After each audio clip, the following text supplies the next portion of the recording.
Assalamualaikum warahmatullahi wabarakatuh. Selamat siang Bang Jerry. Terima kasih sudah bergabung di channel kami. Ini sebenarnya channel yang memang fokus mengawal isu-isu demokrasi, memotret perjalanan demokrasi di tanah air kita, berkaitan dengan pemilu, penegakan hukum dan anti korupsi. Banyak berada di situ. Nah, ini Bang Jerry, saya kira kita semua sudah familiar dengan beliau.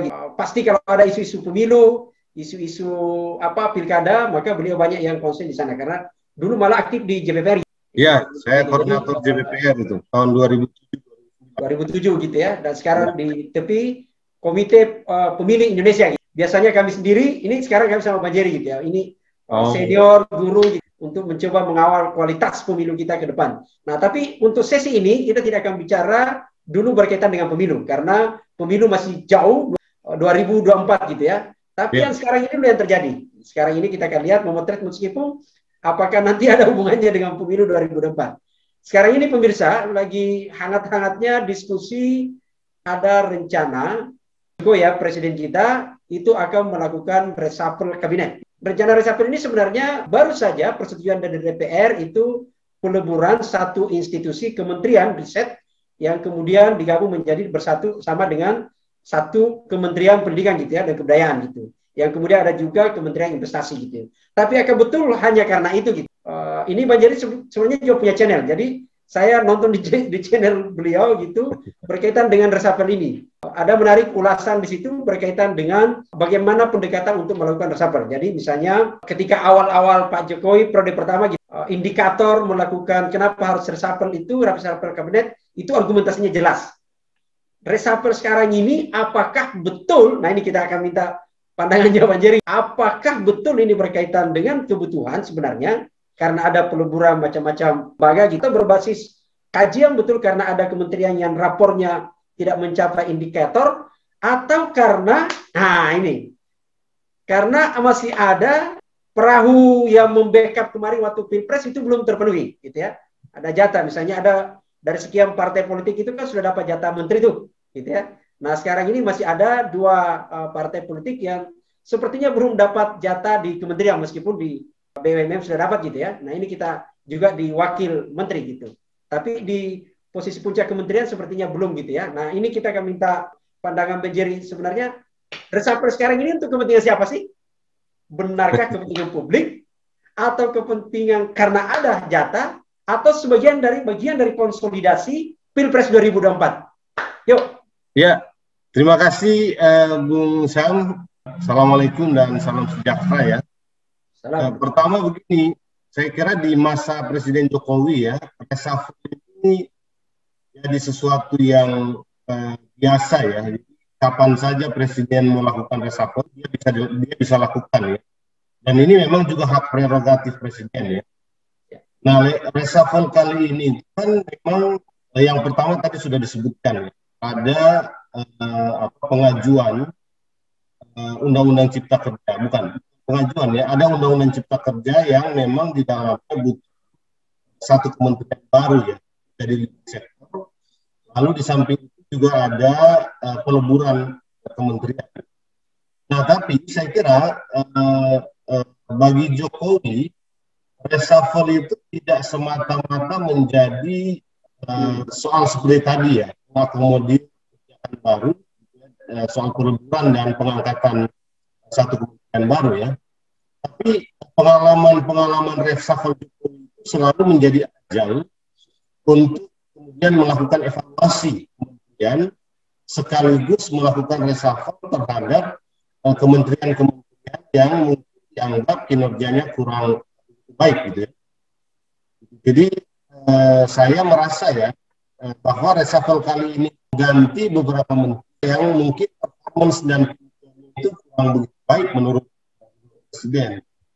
Dan kalau kita lihat tren yang sekarang berlangsung, saya kira memang gejala itu ada. Gejala itu ada gitu ya. Kalau kita lihat ada beberapa orang yang sudah dipanggil dan datang ke istana, sebetulnya kemungkinan besar menurut saya reshuffle kali ini juga akan menyentuh kementerian-kementerian lain yang performanya tidak baik atau kinerjanya kurang begitu baik. Nah kan gini, presiden kita ini kan kadang-kadang nggak enak mau reshuffle. Jadi dia semacam cari momentum. Jadi kebiasaan Presiden Jokowi saya kira kalau melakukan reshuffle itu tidak sekedar mengganti yang dibutuhkan ya, atau mengadakan yang dibutuhkan gitu. Sebagaimana mungkin. Nah tetapi dia biasanya melakukan evaluasi dan kemudian mengganti juga beberapa menteri yang kurang baik. Kalau kita lihat reshuffle yang pertama itu kan begitu ya. Ada 2 menteri yang terlibat kasus korupsi kemudian ditangkap, tapi reshuffle melebar kan. Reshuffle melebar. Pengalaman di kabinet di periode yang pertama juga begitu. Jadi momentum ini menurut saya yakin akan digunakan Jokowi untuk melakukan reshuffle terhadap berbagai kementerian lain yang mungkin ini dianggap kurang baik. Nah hanya kan begini Bung Syam ya, reshuffle ini selalu rame ya. Kalau presiden melakukan reshuffle itu selalu rame dan sudah pasti syarat kepentingan politik. Nah tadi menarik ya, apakah reshuffle kali ini ada kaitannya dengan 2024? Saya sih melihat tidak mungkin ya, reshuffle ini tidak ada tidak ada kepentingan politik untuk 2024. Apalagi bagi partai-partai. Nah, kalau lihat prosesnya sekarang ya, kelihatannya kan presiden membuka ruang bagi masuknya partai-partai baru, gitu kan. Yang sudah sering disebut-sebut itu, misalnya PAN ya. Ya, ini kan apakah ini akan diakomodir atau tidak? Tapi proses ini saya harus dilihat dalam kerangka 2024. Ya. Kan itu. Jadi kemungkinan bisa saja ada menteri dari partai-partai baru yang akan bergabung sebagai partai koalisi pendukung Jokowi. Nah, kalau itu diambil, kan berarti nggak mungkin kita tidak kaitkan itu dengan 2024 ya, 2024. Nah, apalagi sebenarnya Bung Syam ya, saya nggak tahu ini apakah ada hubungannya ya, tetapi ada wacana yang digulirkan oleh salah satu politik ya, untuk 3 periode Jokowi. Bukan 3 periode Jokowi ya, 3 periode ya. Artinya kalau sekarang kan dibatasi oleh Undang-Undang Dasar hanya 2 periode. Nah, ada wacana untuk 3 periode. Nah, kalau wacana ini ditangkap oleh Jokowi, dia ingin, memang ada kepentingannya untuk memperkuat koalisi di parlemen. Supaya kalau didorong revisi Undang-Undang Dasar, gitu ya, kemungkinan itu bisa lebih mudah. Gitu. Jadi bisa ditempatkan dalam kerangka itu juga revisi. Jadi reshuffle ini, ya. Reshuffle ini meskipun ada hal teknis yang harus diakomodir, ada kementerian yang harus diakomodir, saya kira itu juga syarat dengan berbagai macam kepentingan politik lain ya. Baik mungkin di internal Jokowi sendiri sebagai presiden maupun secara eksternal di kalangan partai-partai pendukung atau partai-partai non pendukung. Dinamika reshuffle ini memang luas sekali ya. Kita harus potret dia dalam rangka yang lebih luas gitu. Tidak hanya soal teknis administratif gantian kementerian gitu ya dan penambahan. Kemudian yang kedua itu kan soal evaluasi kinerja, tapi yang ketiga itu ada dimensi politik yang menurut saya juga ikut bermain dalam konteks reshuffle kali ini. Berarti sebenarnya meskipun sudah diklarifikasi Jokowi bahwa 3 periode itu tidak ada keinginan gitu ya, tapi diskursus itu tetap saja bergerak gitu ya. Jadi ya kalau menurut saya sih dalam politik ini kan cepat sekali berubah ya. Dan dinamika politik kita memang ya begitu. Jadi kali ini mungkin dia belum merasa, tapi kalau makin banyak orang yang mendorong, kemudian possibility-nya makin terbuka gitu. Ya. Saya kira secara psikologi itu bisa saja muncul. Kan gitu ya. Kita sih kalau saya pilihannya sih tidak menginginkan ya. Artinya sudah betul Jokowi menolak dan kita berharap si Jokowi konsisten dengan itu. Ya. Tapi yang repot ini kan ketika tiba-tiba dia mau ya.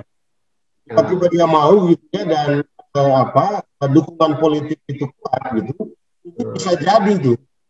Ya. Jadi kita berharap si Jokowi tidak mau ya. Tapi siapa yang tahu,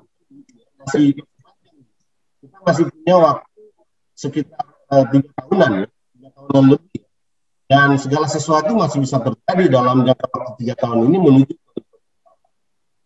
Jadi reshuffle ini ada dua kepentingan yang sebenarnya hampir sama, mirip, tapi kemudian berbeda, gitu ya. Misalnya, sebenarnya ada 3 kalau menurut saya ya. 3 yang administratif tadi, mengubah dan menambah gitu ya. Ini kan administratif sifatnya ya. Tentu ada kepentingannya di sini karena ada Undang-Undang Cipta Kerja, menambah Kementerian Investasi yang akan menjadi sektor dari Undang-Undang Cipta Kerja itu kan. Yang kedua ini tentu Presiden Jokowi itu akan melakukan evaluasi kinerja terhadap beberapa kementerian yang dianggap kurang perform ya. Lalu yang ketiga, menurut saya juga ada pertimbangan 2024 dan salah satu isu yang kelihatan ya, dukungan politik kuat itu adalah wacana menurut saya 3 hal ini yang akan menjadi apa yang berkaitan ya dalam konteks reshuffle kabinet jilid 2 kali ini. Ya, betul. Jadi 3 periode kan sebenarnya berarti secara politik menguntungkan backup dukungan koalisi untuk betul. Tapi dalam saat bersamaan partai politik juga mendekat kekuasaan untuk kapital di pemilu 2024. Ya, pasti. Di masa pandemi ini sumber-sumber dana dari swasta kan agak menyempit nih. Gitu kan? Betul. Pilihannya adalah partai sekarang merapat semua di kekuasaan. Ya. Jadi saya kira kan kepentingannya para partai itu punya kepentingan yang tadi Bung Sam bilang ya, untuk kepentingan konsolidasi 2024. Nah, tapi itu tadi internal Jokowi sendiri kemungkinan bisa saja ada kepentingan untuk 3 periode kan? Dan itu kan harus melakukan konstitusi. Ya, harus ada revisi. Ini ketemu nih kepentingan politiknya ya. Kan merubah itu kan siapa tahu sama aja waktu yang dibutuhkan merubah waktu MD3 menambah kursi pimpinan kan. Iya, jadi kan sebetulnya kan meskipun perubahan undang-undang dasar itu relatif lebih susah gitu ya. Iya. Semua ini kan proses politik, semata-mata proses hukum ya.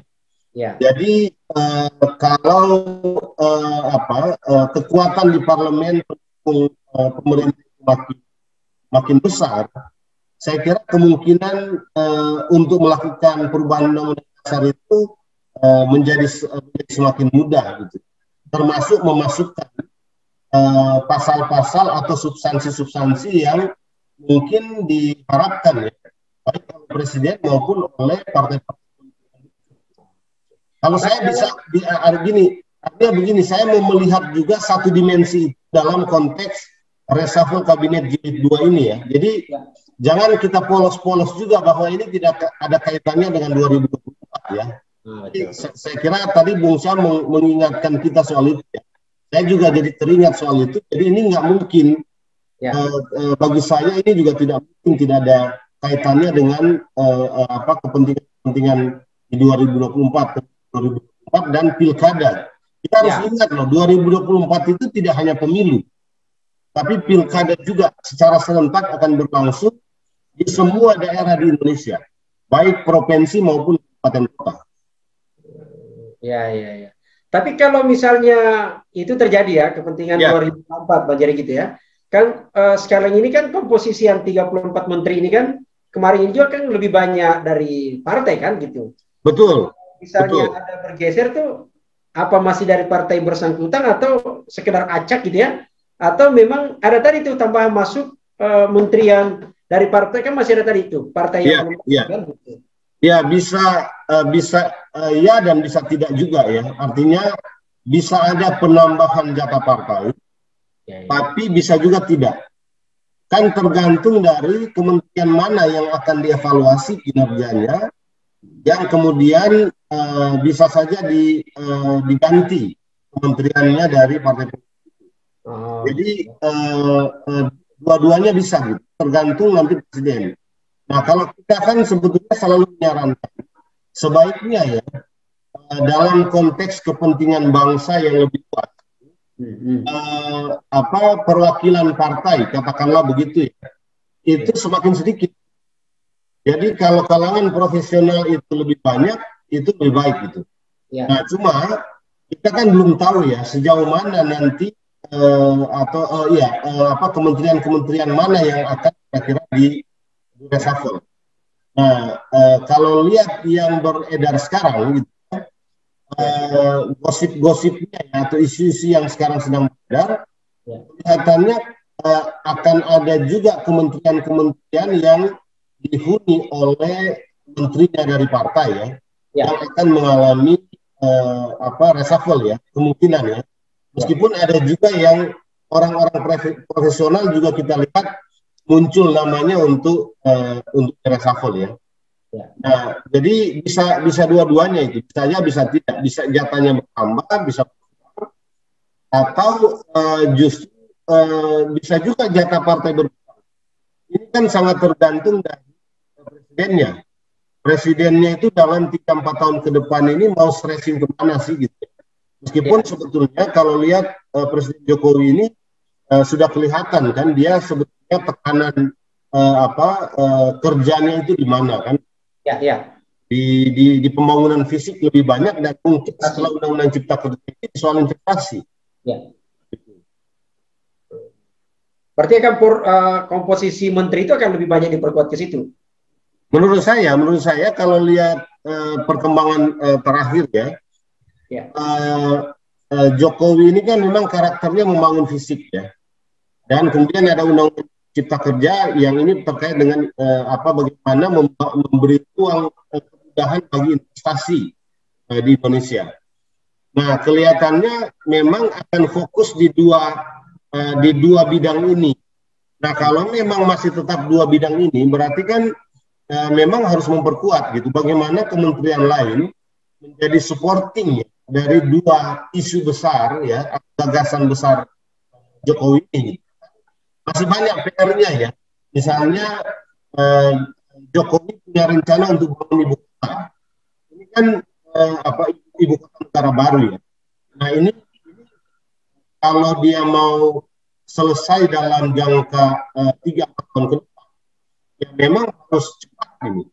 Dan saya kira semua kementerian lain itu harus mendukung supaya ini segera terlaksana ya.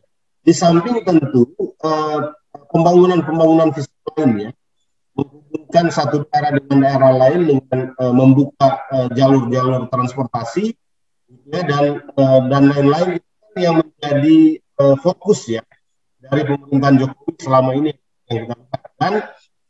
Periode kedua ini masih banyak yang belum terrealisasi secara final. Kalau feeling atau kalau analisis saya sih ke sana nih. Apa termasuk komposisi menteri itu akan dipikirkan dengan pemindahan ibu kota ya, ibu kota negara? Ya, menurut saya dia harus tempatkan dalam kerangka itu. Karena itu kan PR besar yang harus dikejar ya. Dan itu sedikit terpending atau dia terhalangi dengan adanya pandemi ini kan. Kan pandemi setahun kemarin sepertinya itu relatif tidak berjalan sebagaimana mungkin yang diharapkan ya atau yang direncanakan oleh Presiden. Jadi dalam tahun-tahun tersisa, kalau situasi pandemi ini kan sudah mulai bisa terhandle ya, vaksinasi sudah berjalan baik, gitu. Sehingga mungkin setelah ini memang Presiden Jokowi itu akan fokus paling tidak kepada satu soal ini ya.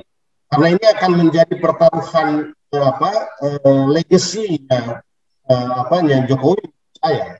Selama kepemimpinannya ya, gitu ya? Iya kan bangun ibu kota baru ya. Itu kan dalam sejarah kan? Ya. Nah, satu lagi Bang Jerry gini. Jadi ini kan dilihat komposisinya bahwa priority Jokowi ini kan di akhir periodenya adalah investasi gitu ya. Katakanlah gitu. Lalu kemudian tentu juga pada saat persamaan tadi analisisnya ada kepentingan juga dari partai politik. Apakah nanti Pak Jokowi ketika mengisi komposisi kursi-kursi menteri itu akan bertanya lebih awal kepada partai politik atau seperti apa? Nah, itu satu. Yang kedua, ini kan sudah ada nama yang beredar gitu ya di publik misalnya, dan PSI juga tidak membantah gitu ya. Misalnya PBB ada siapa? Yusril gitu ya, ada Yusril yang belum dapat jatah. Lalu kemudian PSI juga itu ada Ahok gitu ya. Ya. Ini kalau KSB kan beredarnya diganti gitu loh. Nah, ini kira-kira gimana nih pandangannya, Bang Jerry? Iya, yang pertama dulu ya. Yang pertama, saya kira Jokowi akan bertanya ke partai politik sejauh sejauh itu kalau dia ingin mencari dan mengambil kader partai. Ya, ini untuk jatah kementerian-kementerian yang dari partai politik gitu ya. Nah, tentu dia akan bertanya kepada partai. Dan saya kira mungkin itu sudah terjadi sekarang ya. Jadi dalam rangka reshuffle partai-partai politik sudah ditanya juga siapa kader-kader yang bisa didorong untuk masuk kepada kabinet ya. Meskipun ada juga mungkin partai-partai politik yang tidak ditanya tapi mengajukan calonnya ya. Ini bisa jadi. Jadi kalau untuk yang perwakilan partai politik atau representasi partai politik sudah pasti Jokowi akan bertanya ke partai politik. Nah, tetapi kalau kementerian yang memang tidak dimaksudkan oleh presiden untuk orang partai politik yang ada di situ, saya kira tidak ada kepentingan presiden bertanya kepada partai politik. Ya, jadi memang kita sudah lihat karakternya kan begitu. Ya. Jadi dia punya mekanisme sendiri ya. Nah, tentu yang kita dorong dalam konteks ini adalah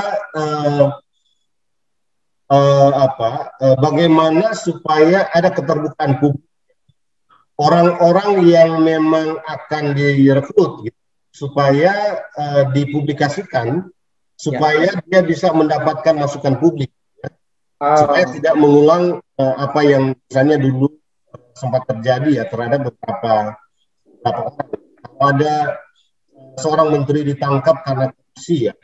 Kan sebetulnya ini tidak ujuk-ujuk dia korupsi kan. Sudah pasti ada track record di masa lalu ya. Dan saya kira ini yang penting kenapa kita minta terbuka supaya dapat masukan publik. Lalu yang kedua, reshuffle juga sebaiknya evaluasi kinerja itu bagaimana yang terjadi dalam periode awal ya. Reshuffle itu. Nah, ini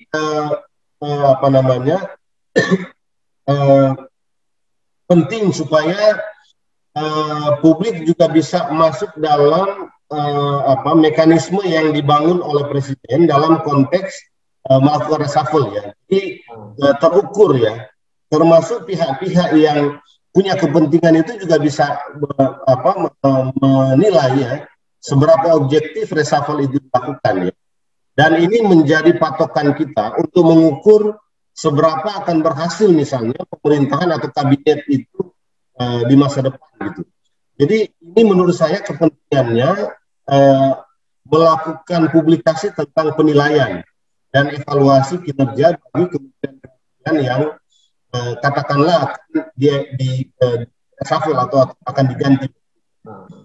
Nah, yang kedua tadi soal jatah ya. Tadi di awal kita bicara bahwa kemungkinan akan ada jatah baru dari partai politik pendukung maupun partai politik non pendukung. Jadi itu yang kita bilang tadi juga. Bisa saja jatah baru ini jatah-jatah yang yang dari partai politik itu juga akan diambil dari presentasi yang dimiliki oleh partai politik. Meskipun sebetulnya ada kementerian baru ya, kementerian investasi. Ada beberapa nama yang santer disebut untuk posisi itu ya. Nah, menurut saya memang dari partai politik juga bukan tidak mungkin orang partai politik itu orang profesional. Artinya orang yang punya pengalaman dan punya kompetensi dan pengetahuan terkait dengan investasi, tetapi dia bisa bekerja profesional. Ya, meskipun yang sulit itu adalah soal independensi, apalagi kalau kita kaitkan dengan 2024. Gitu. Ya. Nah, Kementerian Investasi ini kan Kementerian Bahasa ini. Ini kan Kementerian Bahasa sudah pasti ya. Dia punya posisi strategis karena ini bisa jadi akan diperlukan oleh partai politik. Nah, ada nama-nama yang muncul ya, misalnya Ahok ya. Meskipun Ahok ini direpresentasikan sebagai PSI, tapi sebetulnya dalam hubungan dengan Jokowi itu Ahok kan punya hubungan khusus ya. Ya, ya. Bisa saja Ahok bukan representasi PSI ya. Memang figurnya dan kedekatannya dengan Jokowi itu memungkinkan ya, dan dia juga mungkin punya kompetensi untuk itu. Tapi ada juga orang-orang profesional lain yang bisa didorong di kalangan yang memang tidak ada hubungan apa dengan partai politik. Nah, meskipun memang kadang-kadang orang yang baik yang memang tidak mau berhubungan apa dengan partai politik. Ketika namanya muncul lalu diprotes oleh partai politik, ya bisa jadi presiden juga batal. Ini memang ini soalnya. Ini soal politik kita kan begitu ya. Kalau partai politik suka dan menyatakan secara terus terang kepada presiden orang yang bersangkutan, ya kemungkinan besar juga Presiden Jokowi akan setuju. Cari orang yang paling tidak resiko atau resistensinya itu tidak begitu besar. Nah, tapi ada juga orang-orang dari partai politik saya kira yang bisa didorong untuk situ.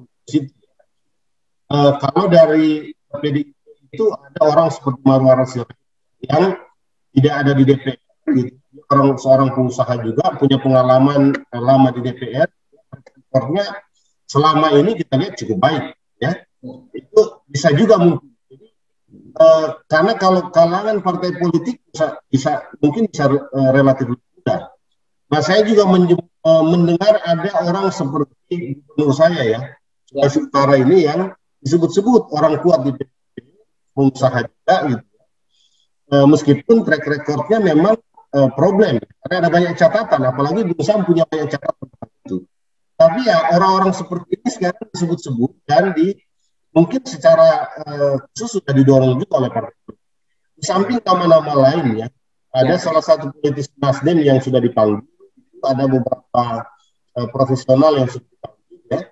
Cuma kita belum tahu untuk posisi seperti siapa mereka akan masuk. Kan ada juga kalau untuk posisi investasi ya, itu kan sebetulnya pengembangan dari badan ini kepalanya badan BKP itu kan dianggap pengembangan dari itu. Nah, kepala BKP itu kan juga disebut-sebut sebagai calon menteri investasi. Ya. Banyak nama ya, tinggal bagaimana presiden melihat orang yang punya kompetensi, baik, orang yang kuat, tapi mungkin juga orang yang memang tidak punya resistensi.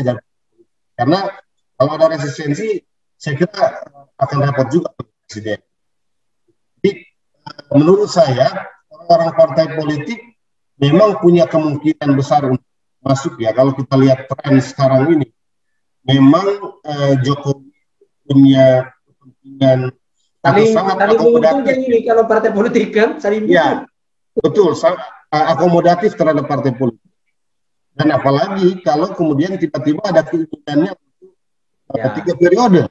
Dan ini berbahaya, tapi ini dinamika yang harus kita katakan, harus kita nilai karena punya pengaruh terhadap masa depan kita. Nah, saya teringat ya. Jadi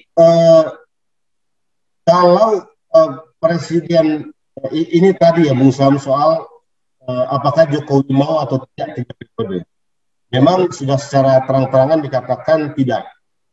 Nah, cuma ini kan proyek yang dijalankan sejak periode pertama sampai sekarang itu kan belum selesai. Tadi kita sebut misalnya ibu kota baru, ibu kota baru. Nah, kalau tiba-tiba ada muncul kekhawatiran presiden, kalau ibu kota baru ini dalam periode tersisa belum bisa diselesaikan, lalu pengganti presiden itu, pengganti Jokowi meneruskan proyek ini bisa memunculkan keinginan 3 periode. Jadi apa ini dinamika yang berlangsung dan bisa saja memang mengubah keinginan-keinginan politik presiden sendiri dan peta dan koalisi partai yang kemungkinan akan mempengaruhi reshuffle kabinet ini untuk kepentingan 2024. Jadi 2024 ini nggak bisa kita lihat kepentingan politik hanya demi pemilu sendiri ya. Ya. Ada juga seperti tadi ini kan memang kepentingan substansial, ingin menyelesaikan proyek-proyeknya, meskipun secara prinsip kita tidak setuju kalau itu harus dilakukan dengan menambah satu periode lagi.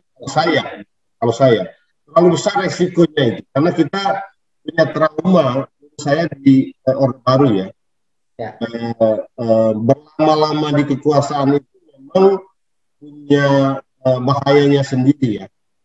Mungkin sekarang belum bisa kita teruskan bahayanya apa gitu ya, tapi bisa jadi itu akan muncul dalam perjalanan kan gitu. Jadi sebaiknya memang 3 periode itu terjadi.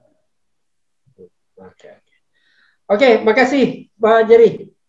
Ini luar biasa ya pencerahannya hari ini. Paling tidak bahwa pertama adalah reshuffle kabinet memang adalah hak prerogatif presiden gitu ya. Betul. Tapi tentu harus berbasis kebutuhan, kajian gitu ya. Bahkan menarik tadi gagasannya adalah harusnya ada akuntabilitas.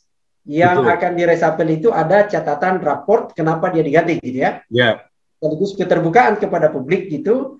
Mungkin termasuk juga yang akan masuk itu seperti apa jejak mereka gitu. Dalam konteks untuk kemudian memastikan bahwa kalau di dalam tidak lagi bermasalah secara hukum gitu ya. Ini saya kira.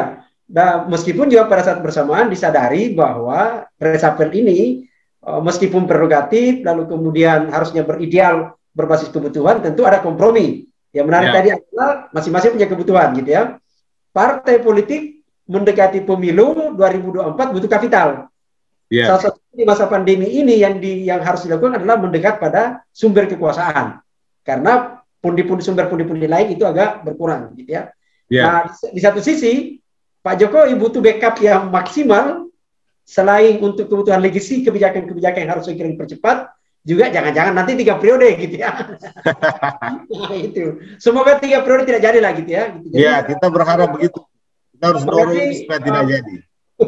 Makasih Bang Jerry gitu ya. Pemirsa, terima kasih.